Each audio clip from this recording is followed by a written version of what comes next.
gonna put my little 2 cents in on this Jim Jones and Nas situation. Hold on.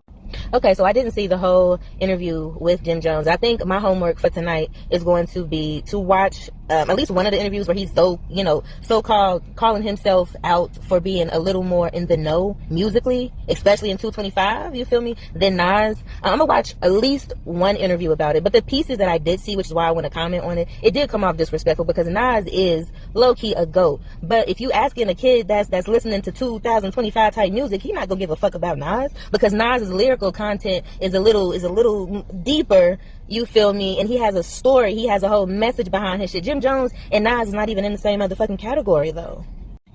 Now when I say Nas and Jim Jones is not in the same category, I did not realize Nas was still selling out fucking stadiums and shit and still going on tour. You know why? Because I don't listen to Nas consistently. But if you ask me right here today, do I listen to Jim Jones, Cameron, Joel Santana, Dipset in its entirety to this day? I would say yes, I do. But that doesn't take away from what Nas's input has been on, I guess what you would say, a hip hop. Because if we look at it, I would say Nas is hip hop and Jim Jones is rap. There's a difference. Them two got two different type of lyrical content, but I understood what Jim Jones was saying. I am kind of confused though as to Jim Jones. Why would you pick Nas of all people to kind of butt heads against? Like, you and him aren't even in the same category, because me personally, again, y'all in a whole different ballpark. You feel me? You got ballin', he got I know I can. That's two totally different topics, babe. He's a two totally different type of artist right here. So I'm confused as to why he chose somebody who's super fucking quiet in the industry, in media, in general. Why would you pick him, Jim Jones, to go against? Why are we pulling out money? Because realistically, Nas has probably sold more than you.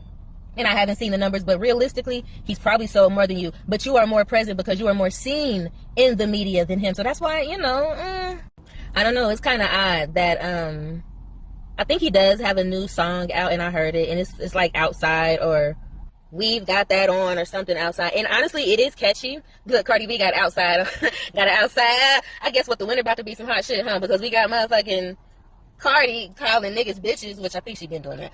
And we got Jim Jones trying to go against Nas and pulling out $50,000. Like, I don't know. Jim Jones is probably still doing street things. You feel me? I don't think Nas is on that type of time.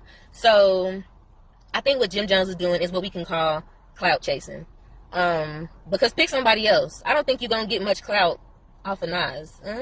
In conclusion, I do understand why Jim Jones said he is more relevant in today's music culture versus Nas, because I still listen to Jim Jones, but mind you, I still listen to a lot of old Jim Jones and old Dipset, and I do like Nas, but I am not a big Nas fan to where I'm bumping Nas on a regular. I probably haven't listened to a Nas song besides Uchi Wally in probably over 5 years, let's be real. But I will still give Nas his roses because he is a whole different type of artist, you feel me? But he's not one of those hype ass artists, Jim Jones, I want to say you was the hype man because you was your own artist, but we got you, we get you.